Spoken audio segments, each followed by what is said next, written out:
right. Hello, everyone. Welcome to the latest webinar in the Subtle Insights webinar series presented by Subtle Medical. My name is Anna Minihart, and I'm the head of marketing here at Subtle. I will be your moderator for today's talk. From tools to assisting diagnosis, automating workflows, image quality improvement, and scan time reduction, there are a wide range of commercially AI-based offerings now available. For many, it's a daunting task to understand where to start in assessing which tools are relevant to your practice, how to evaluate those tools, how to seamlessly deploy them, and really how to determine what success looks like at the end of the day. That's why we've invited Dr. Cristin Dickerson, owner and physician of Green Imaging in Texas, to share with us her experience when evaluating an AI solution, specifically SubtleMR, from start to finish, and the impact it's had on her center. Dr. Dickerson is a founding partner and CEO of Green Imaging. She is a graduate of University of Texas Medical School at Houston, where she was elected to Alpha Omega Alpha Honor Medical Society. Dr. Dickerson did her radiology residency at UT Houston, where she was a chief resident with extensive training in cancer imaging at MD Anderson Cancer Center. Thanks for joining us, Dr. Dickerson. I am so happy to be here and speaking on such a great topic. Wonderful. Yes, we are too. We've also invited Dr. Ajit Shankaranarayanan. Ajit is the COO and head of product and operations here at Subtle Medical. Before he joined Subtle, Ajit spent 16 years with GE Healthcare as the global manager for neurology in the MR division and is an expert opinion leader in MRI technologies. Thank you also for joining us, Ajit. Thanks, Anna. We'll try to keep this discussion to around 20-30 minutes and leave plenty of time for Q&A. So please feel free to submit questions throughout the webinar as they come to mind. There is a Q&A icon on your screen where you could submit your questions anonymously at any time. And with that being said, Dr. Dickerson, I will go ahead and give you the floor. Great. Excited to be talking about this, and I want to give you some context for how this plays in with my company. My company actually is a preferred imaging provider for self-funded health plans across the country. And so I work with over 1,200 imaging centers across the country, and I want to bring them added value. I want to bring more to the table than just handing them patients. And so when I can vet technological solutions, when I can vet different solutions that help those imaging centers, I'm adding value to our relationship. And these imaging centers have been challenged during COVID. This has been a very stressful time. And when I can bring tools to the table that help them, survive and thrive, it really adds value to the relationship. We typically can save by doing direct contracting with imaging centers, and frequently we're reading the studies as well. We're all radiologist owned and operated. But by getting patients out of more expensive facilities and into facilities where we have direct contracts, we're able to save self-funded employers about 60% on their healthcare. And so, having a great relationship with those centers is key. And the other part about, my situation is that I'm seeing the images. I'm seeing my radiologists are frequently doing the reports. And so quality is huge. If we're going to take somebody, out of one more expensive facility and put them into another, everybody needs to be assured that, this is going to be of equal or better quality than it would be in the traditional health plan. We were awarded, at the World Healthcare Congress, we were awarded the National Award for medical imaging for both cost and quality, for really bringing value to the table for these employers, such that their employees see this as a benefit, not something that's being taken away from them in their health plan.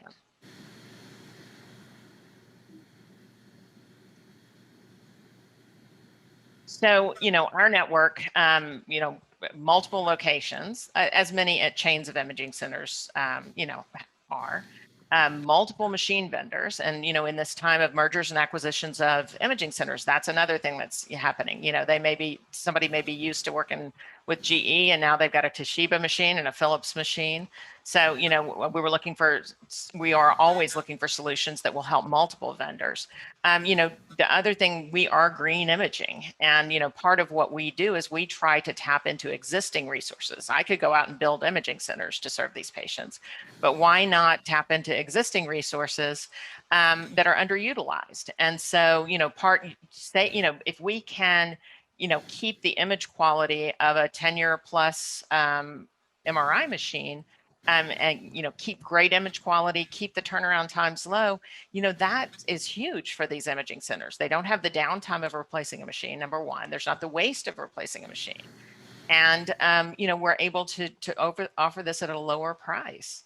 The other thing that would be important is that we are basically practicing general radiology. We do have fellowship trained MSK, neuro, PD, our radiologists run the gamut, but we're doing bread and butter radiology. So we need to have, a solution that speaks to the entire scan mix. It's not just a specific software that works on brain MRI. That's not going to work for us. We need to deploy things that are both vendor neutral and address a large percentage of exams performed.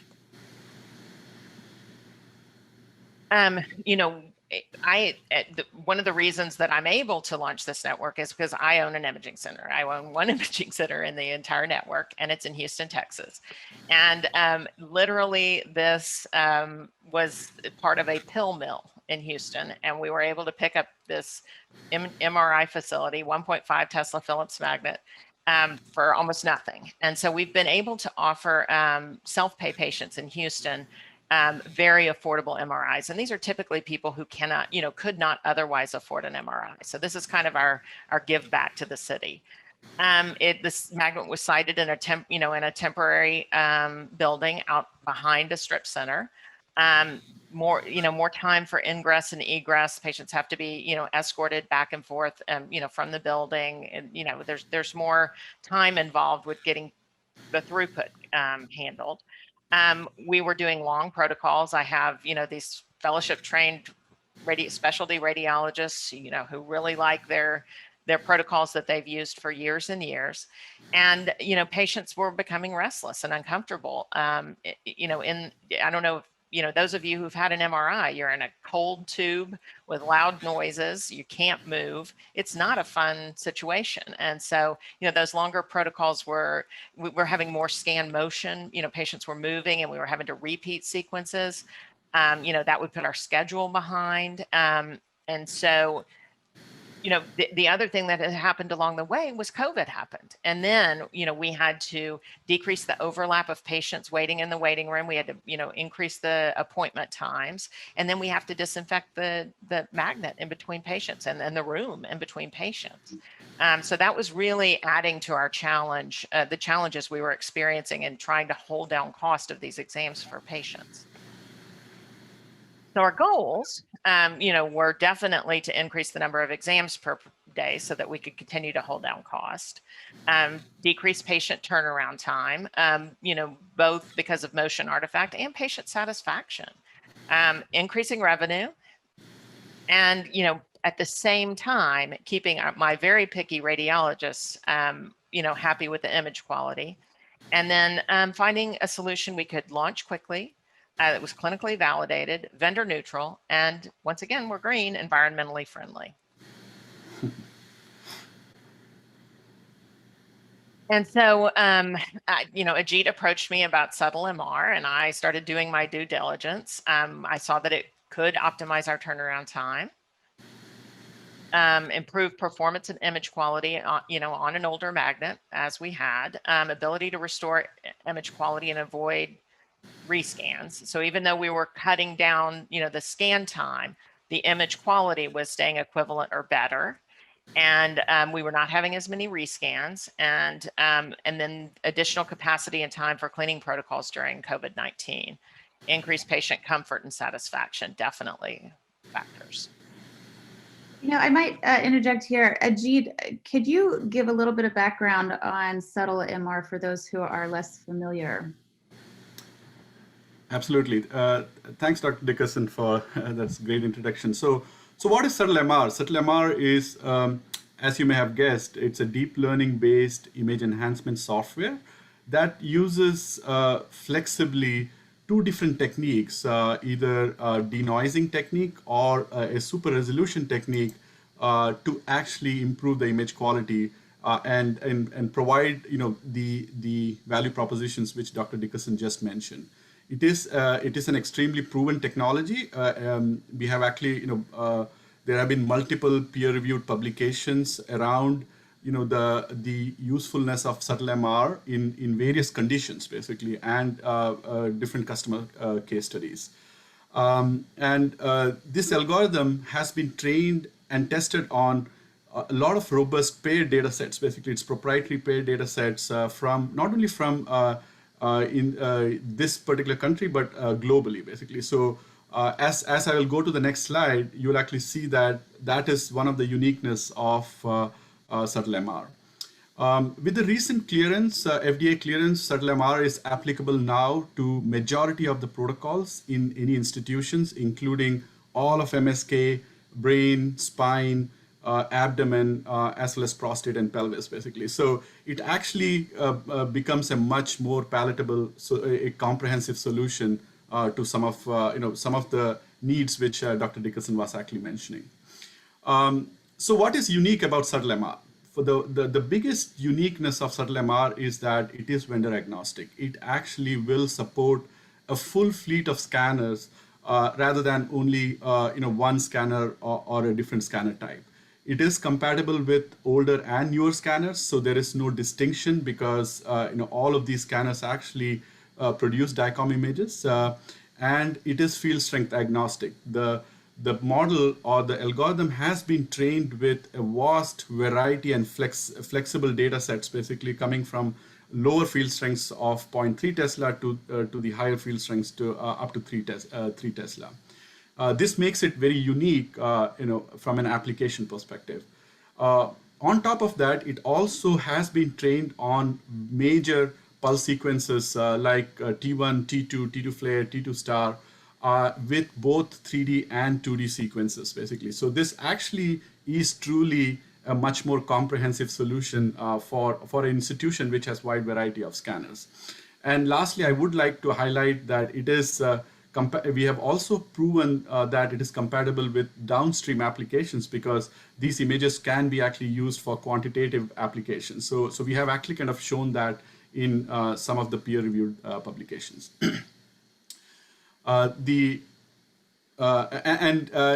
This particular slide shows how it is implemented in a particular institution.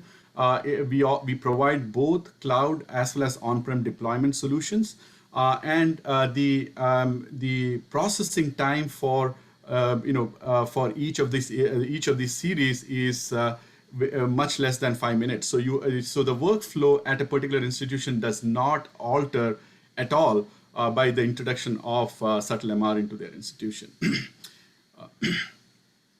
Next slide. So, I just wanted to kind of mention, how we deploy this particular solution in an institution.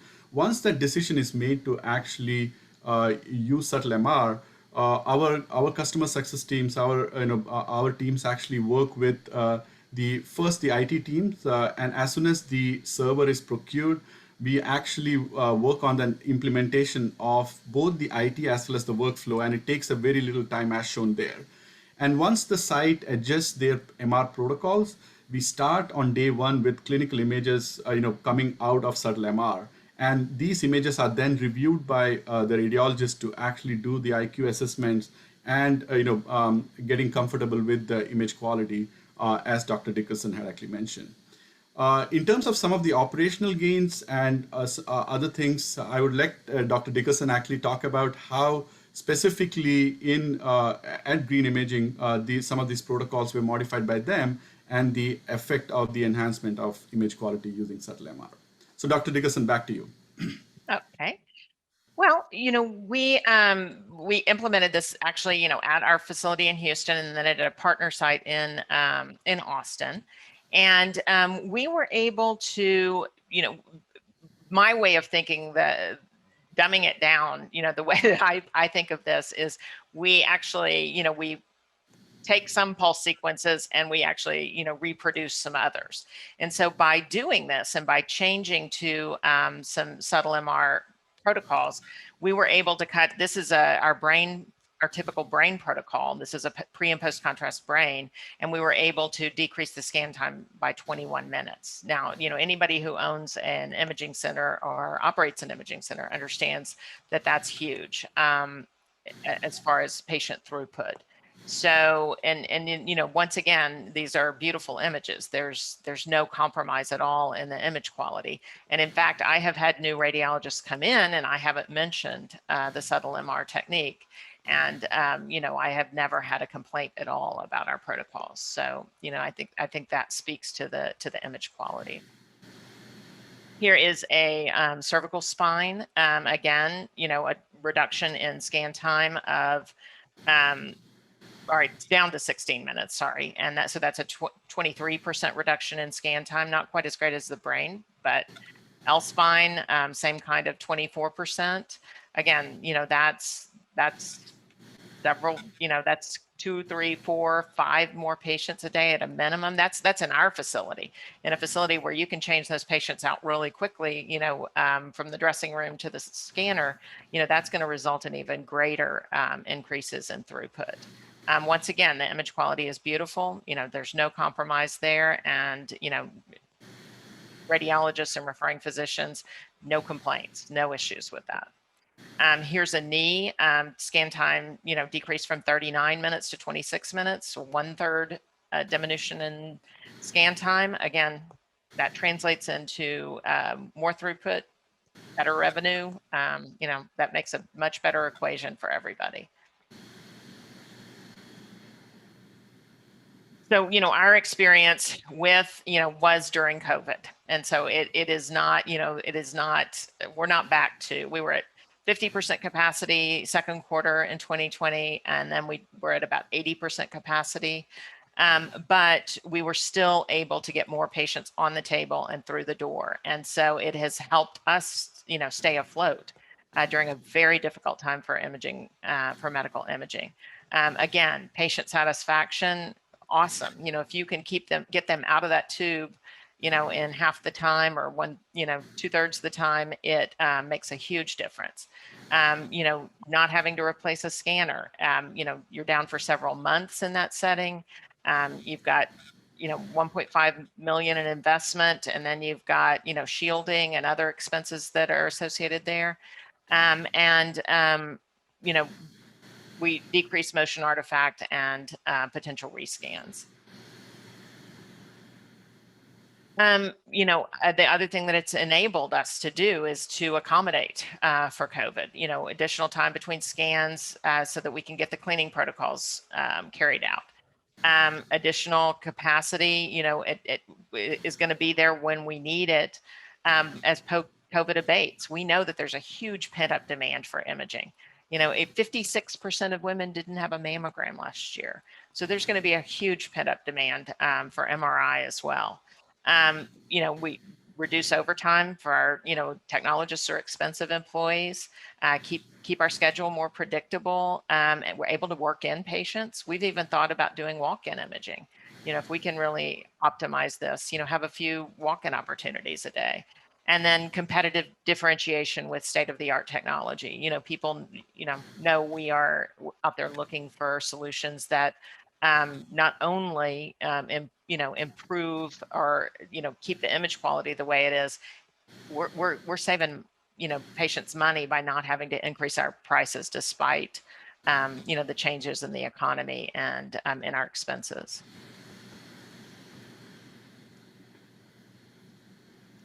Thank you, Dr. Dickerson. Thank you, Ajit. Very impressive results we've been able to achieve. And we have some questions that have come in. So if you're okay, I might just jump right into Q&A and keep us moving. Let me see here. Oop. I'm going to stop my share and pull up the Q&A. Okay, so the first question for Dr. Dickerson, how has feedback been from other radiologists regarding image quality? Like I said, I have radiologists who are using this that know no difference. I don't like to preface it by, they ultimately learn about it, but I don't like to preface it by saying, we're doing this to improve turnaround time, because I'm afraid that may give them the pre-existing idea that, the image quality isn't going to be there. I've had no complaints from my radiologists about image quality. Got it. Second question is, can SubtleMR be used on the pediatric population? Is there any research there? So Maybe I'm for you. assuming that's for me, Anna. Yeah. So I will. There are two components to this. Our FDA clearance doesn't preclude us to actually not use it in pediatric population, so we are actually cleared for that. And even in our training data sets, we have included pediatric data sets to actually make it robust for protocols which are applied to the pediatric population, basically. So, and we have had some research done in that area. I think it was published at last year's RSNA, basically, but and we are actually pursuing additional research in that population, because it makes sense to actually kind of do that. So yeah, it is applicable for the pediatric population. Yeah, and that might keep you from having to do so much sedation imaging in the pediatric population. I think that's a great thing. Yeah. Yeah, absolutely. Dr. Dickerson, here's a question I think more for you. Who are the key stakeholders you felt were necessary to be involved when launching SubtleMR, or any solution for that matter? Well, I think as the owner of an imaging center, my partners in that imaging center were key. And then additionally, my radiologists who were initially involved in making sure that the image quality met our standards, once we had adjusted our protocols. Most important person is your technologist. They're the ones who are going to have a little bit of change in workflows. They're usually very meticulous people who have established workflows. And so you are going to change the way that they go about doing their business. And so to me, really, I think educating, Jeet did a great job in helping us with that. But educating our technologists and getting them on board was really the key to making this successful. That kind of goes into this other question. I'm going to combine these two. Any concerns from scanning technologists on job satisfaction, since they now produce images with greater noise, and any increase in pathology missed by scanning text due to the lower IQ observed at the scanner? We have had, once the technologists understood and saw the images that were produced by SubtleMR, there have been no issues. They're very happy to get patients in and out faster, not have to repeat so many scans, not have patient complaints. So from that standpoint, it's amazing. And we actually, for a significant period of time, we ran, but we had both we were in both protocols, our original protocol and our SubtleMR, and we saw no difference in pathology detection. So we had that assurance under our belts that we weren't going to miss something because of this. Got it. This one might be a combination of you and Ajit. Dr. Dickerson, for the ACR image submission, do you submit the subtle images or original images? Ajit, Yeah, so we have. I think we are waiting for one of the first submissions to the ACR. We have been actually kind of implemented in multiple institutions, but it just happened that they were not at the the ACR deadline, basically, where they have to actually submit the images. But we do have, we have gotten the clarification, as well as about how the images processed by SubtleMR satisfies the ACR requirements. And I think what we have actually kind of made available to all the sites is the assurance that the images do pass the requirements which are actually set by the ACR. But practically speaking, we are still waiting for the first institution to actually submit these images to the ACR, basically. But we'll be working closely with them. So, got it. This one is, has the Subtle software been trained and tested on all of the mentioned scanner variables, different vendors, field strengths, different scan protocols, so that it fits into local requirements? As I mentioned in one of my slides, that we have made this algorithm as generalizable as possible, which means that it has been trained with data from different field strengths, different scanners, older and newer scanners, different pulse sequences, both 3D and 2D. So there are multiple different variables basically which we have to kind of follow. So we have been very, very careful in terms of training this particular algorithm to actually generalize across so many different variables. We do find in the field that there may be scanners which we may not have trained on.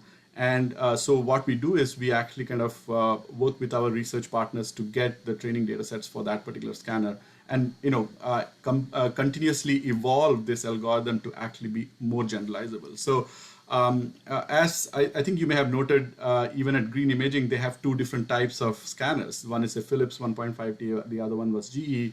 They are older scanners. And we were able to actually kind of deploy much more very, very seamlessly on both those systems, basically, right? We could actually kind of do these image enhancements for both of those scanners, basically. So, so yes, absolutely. I think this one's more for Dr. Dickerson. Has your confidence in the diagnostic quality changed at all from before and after deploying SubtleMR? Not one bit. I'm perfectly comfortable. We did enough patients with both protocols that I'm perfectly comfortable with where we are. No issues at all. Okay. All right. This one is, Doctor, no fat sat sequence can be filtered. How come RADS did not notice change or improved quality? One more time. I'm not sure I understand either. No fat sat sequence can be filtered. How come RADS did not notice change or improved quality? I will have to look into that. I don't think, are we, Ajit, we're not, our fat sat, are they impacted? No, they're not impacted. Yeah. We do have non-fat sat and fat sat sequences being trained on that. So, Right. so I'm pretty sure. One thing I do want to say is that obviously I think we are processing the images through using the deep learning.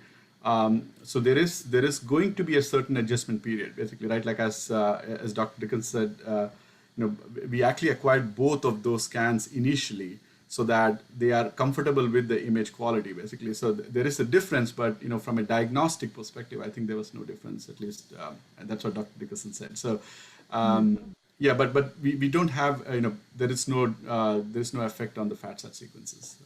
Great. Have a couple of people asking if they can have a copy of the publications regarding the SubtleMR clinical evaluations. There are several, so I guess I could just say, if you'd like to email sales@subtlemedical.com, we'd be happy to send you over links to all of the clinical publications and journals and research pilots and everything that we have, depending on what you're looking for. We'll keep going, guys. If y'all are okay on time, I have one more here. What would be involved if we wanted to use SubtleMR at several different locations?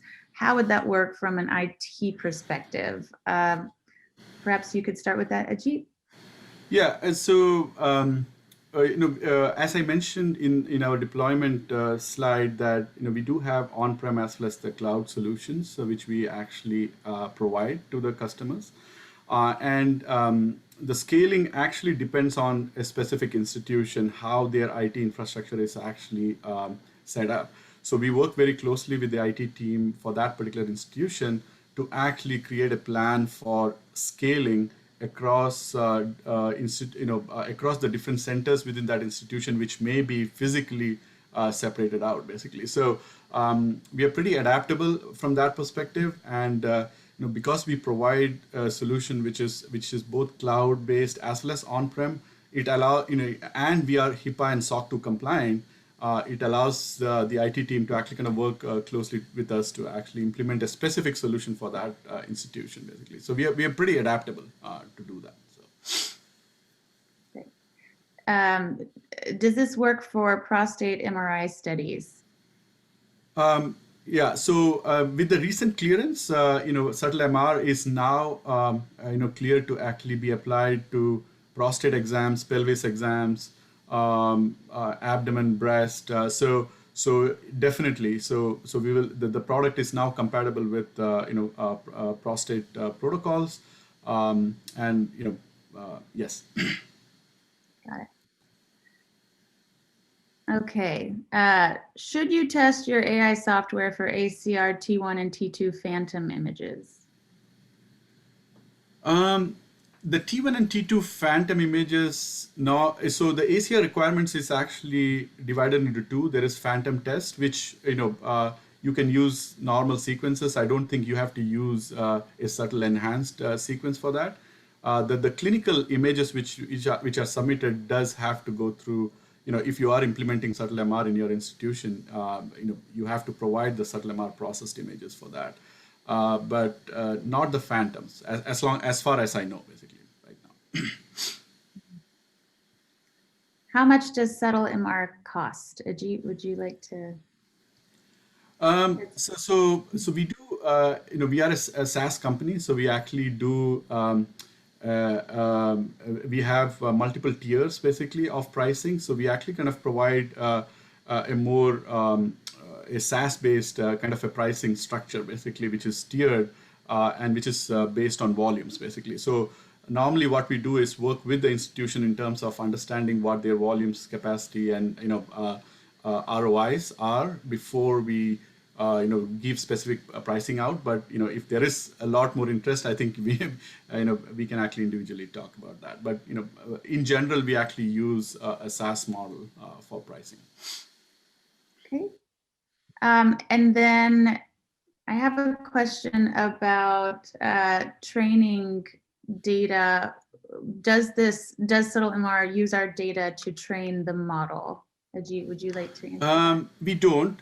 We normally don't use the customer's data for training. We have specific research contracts with our research partners where we actually collect data for the training the algorithm. So once it is implemented in your institution, it is only doing inferencing, basically. So there is no training of the algorithm during this phase. As we collect the feedback, as from physicians like Dr. Dickerson and from other institutions, we actually then put together a plan to actually kind of acquire the data from through our research partners, basically. Great. I'm nearing. Okay, I'm nearing the end. I've got a couple more. Bear with me. I just lost it. Where did it go? Okay.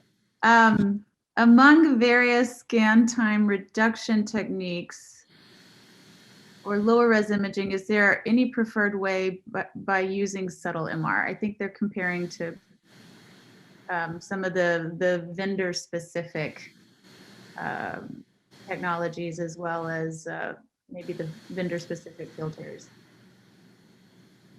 Any preferred way by using SubtleMR? I guess, how's it different?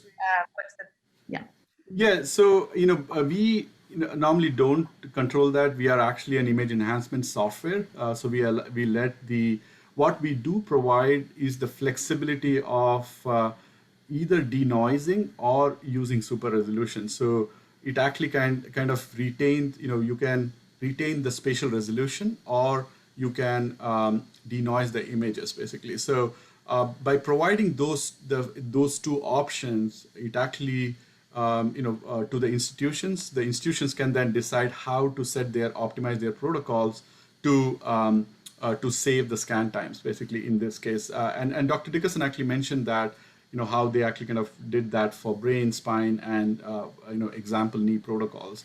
So there's no preferred way. We let the institutions decide on how to actually optimize the protocol, but we give out the options because we have those modules within SubtleMR to actually affect the images. Great. Does Subtle use only number of averages as a time reduction technique, or other tools in use as well? I think, as this kind of loops back to the previous answer.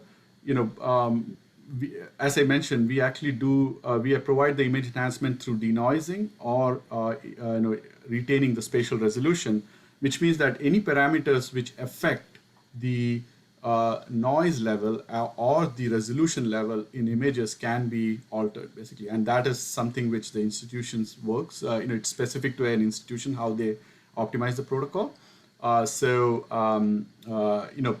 number of averages could be one of the parameters, basically, which is changed. I think Dr. Dickerson showed that in some of the protocols, the number of averages were changed. But then there are other protocols where the spatial resolution parameter was changed, basically. And that is specifically up to the institution. Okay, great. I think this is going to be our last question. I don't see any more coming in. It says, very impressive technology, exclamation point. What was the timeline for qualifying Subtle's workflow for use in the imaging pipeline, i.e., how long did it take before it was adopted at your center after evaluating and reviewing everything? And I think that's probably more for Dr. Dickerson, and maybe you can add some on the tail end. It's hard to remember because this was during the COVID shutdown in Texas.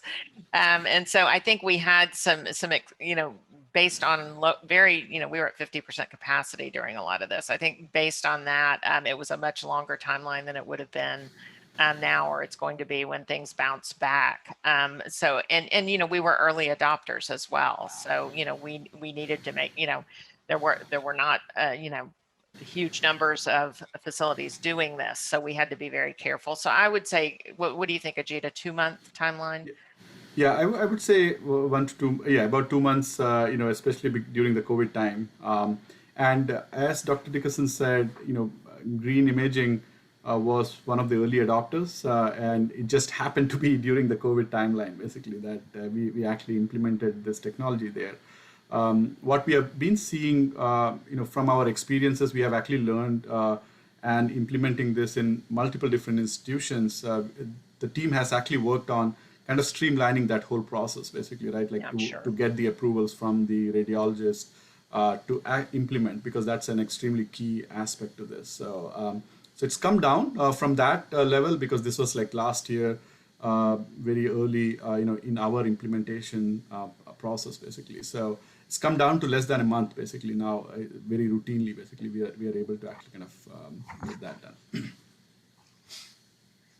Okay, guys. Well, I think we're nearing the end of our time, and that was our last question. So I want to thank Ajit and Dr. Dickerson sincerely. Thank you so much for sharing your experience and your valuable insight today.